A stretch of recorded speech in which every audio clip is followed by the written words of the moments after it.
Olá, bem-vindos ao Agroband, que hoje fala sobre o Cadastro Ambiental Rural. Vamos conversar com a secretária adjunta do Ambiente e Desenvolvimento Sustentável, Maria Patrícia Malman, que dá detalhes sobre o decreto que regulamenta o bioma Pampa e deve ajudar a tirar o estado da posição de lanterna no país. Mapa inédito. Pela primeira vez, o IBGE divulga o mapeamento das indicações geográficas no Brasil. E a gente recebe hoje a pesquisadora do Ministério da Agricultura no Estado, Edna Ferronato, que nos explica como o IG pode representar vantagens para o produtor, para o consumidor e para a economia de cada região. E tem ainda a previsão do tempo. Será que chegou mesmo a hora de tirar os casacos pesados do armário? Fique com a gente, eu sou Lizemara Prates e o Agroband está no ar.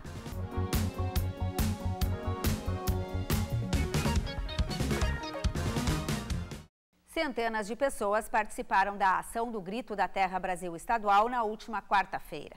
A manifestação foi no centro da capital gaúcha, com exposição de alimentos e distribuição de panfletos, mostrando a diferença no valor que o produtor recebe e o preço que o consumidor paga.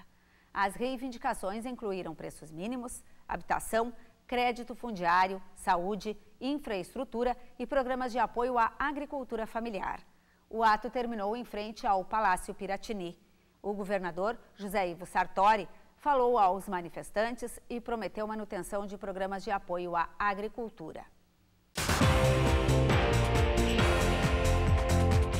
O Rio Grande do Sul tem, desde 22 de junho, um decreto que regulamenta o bioma Pampa.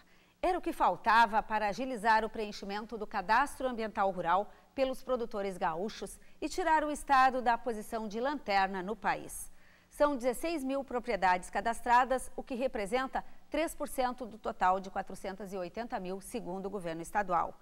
A partir de maio de 2017, as instituições financeiras não poderão conceder crédito agrícola aos agricultores cujos imóveis não estiverem inscritos no sistema. A secretária adjunta do Ambiente e Desenvolvimento Sustentável, Maria Patrícia Malman, está aqui para detalhar o decreto e falar sobre a atualização da plataforma digital. Bom dia, secretária. Bom dia. Já sei que houve uma evolução do dia 22 para cá. Esses números já estão atualizados, é isso? Já o pessoal aproveitou e foi preencher o CAR? Sim, na verdade, desde a edição do decreto, passa o que, uma semana e meia, nós tivemos 2.800 propriedades inscritas nesse curto período. Então, a gente espera que o produtor esteja se sentindo confiante, enfim, e tranquilo para fazer a sua declaração no CAR. Secretária, nós temos vários biomas no país. Temos a Mata Atlântica, a Amazônia, o Cerrado, o Pantanal e o Pampa. O Pampa precisou de uma regulamentação específica. O produtor estava inseguro como que ele ia declarar a área onde ele tem pastagem, criação de bovinos, onde ele desenvolve as lavouras, principalmente de arroz, na metade sul, onde tem muito banhado, o arroz é uma lavoura de várzea. Isso foi o que deixou essa condição de lanterna para o Rio Grande do Sul. Agora, vocês conseguiram colocar de uma forma mais clara para o produtor nesse decreto? A gente espera que sim. Na verdade, nós trabalhamos intensamente nos últimos 5 meses, enfim, entre a Secretaria da Agricultura, Secretaria de Desenvolvimento Rural, a Secretaria de Meio Ambiente, para se tentar buscar uma interpretação do Código Florestal Federal, a forma como ele incide no bioma Pampa. Porque nessas discussões a gente viu que as características fitofisionômicas, enfim, são muito peculiares aqui do nosso bioma, diferente da Mata Atlântica. Então, na hora de se interpretar como iria se fazer a declaração, o que era a vegetação nativa, o que caberia dentro do conceito de área rural consolidada, havia muitas dúvidas e entendimentos divergentes. E nós, as secretarias de Estado, chegaram a um consenso.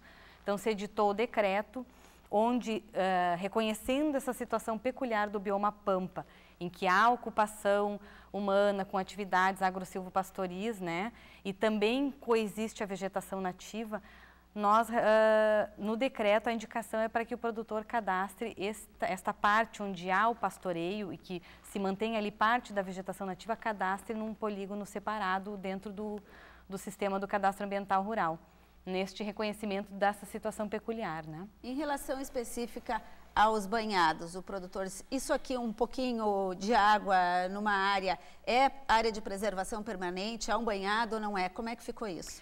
Bom, para a definição, o banhado ele é área de preservação permanente só aqui no Rio Grande do Sul com este nome, enfim, com essas características. O Código Florestal Federal fala em áreas úmidas, mas nem todas as áreas úmidas são áreas de preservação permanente. Então, o nosso código simplesmente fala em banhados, mas não explica como se identifica. E como o cadastro ambiental rural ele é autodeclaratório, a gente precisava de uma definição de que a pessoa pudesse ler e olhar a sua área e conseguir identificar. Então, nós tivemos foi um dos primeiros trabalhos que nós fizemos com a Secretaria da Agricultura e com o auxílio até dos nossos pesquisadores da Fundação Zoobotânica, de identificar a flora típica de banhado, que plantas que só existem naquele sistema alagado, quais que são só de banhado. Então, se tiver aquelas plantas que estão descritas lá no decreto, bom, ali é uma área de banhado, que não é qualquer área alagada que tem as características ecológicas suficientes para se caracterizar como um banhado. E associado a esta flora típica, né, alguns tipos de plantas, temos alguns tipos de animais que dependem daquele sistema para a sua sobrevivência. Então, essas duas características a gente tentou descrever os tipos de plantas e os tipos de animais que dependem desse ecossistema, né? Secretária, já está tudo atualizado para o produtor chegar lá e fazer essa declaração, essa autodeclaração na internet, o cadastro já tem todas essas novas regras do bioma Pampa para que ele possa preencher sem insegurança? O Estado do Rio Grande do Sul, aí talvez é bom fazer um pequeno resgate, aderiu ao sistema federal, que é o SICAR. Alguns estados optaram, até porque talvez já tinha alguma plataforma, de fazer uma plataforma própria para o cadastro ambiental rural e depois migrar esses dados para o sistema federal. O Rio Grande do Sul, quando o produtor faz o upload dos dados, ele já faz direto lá para Brasília. Então, nosso sistema é baseado lá. Antes mesmo da edição do decreto, nós já havíamos solicitado, identificado a situação peculiar, pensado nesta solução e solicitamos ao Ministério do Meio Ambiente, ao Serviço Florestal Brasileiro, que fizesse essa customização, digamos, no SICAR, que é o sistema esse federal. E já se tem pensado a saída tecnológica, né? E a gente espera que em torno de um mês, enfim, não depende só do Rio Grande do Sul, estamos trabalhando conjuntamente aí com o governo federal, que o produtor consiga desenhar, além da área, quando ele vai desenhar ali que vegetação que você tem na sua propriedade. Então, aí ele identifica lá no mapa que ele baixa, aqui eu tenho vegetação que eu nunca mexi, esta parte eu tenho o pastoreio, e uma outra parte, se ele tiver de onde ele já plantou soja, onde tem silvicultura, a parte que ele já converteu para uso alternativo do solo, né? E se precisar fazer alguma correção, alguma retificação, é possível? É possível fazer, enfim, embora se faça a declaração, se faça o upload da declaração, depois é possível se retificar. A ideia é que o produtor não fique como uma declaração de imposto de renda, digamos assim, é o exemplo mais, talvez o paralelo mais fácil que se possa colocar aí é uma declaração de imposto de renda, que você informa e depois pode fazer uma retificação. Bom, a gente espera agora então que essa agilidade ocorra e que nós tenhamos uma aceleração nessas declarações, nesse preenchimento. Vamos ficar na expectativa. Muito obrigada à secretária adjunta do Meio Ambiente, aqui do Rio Grande do Sul, Maria Patrícia Malman.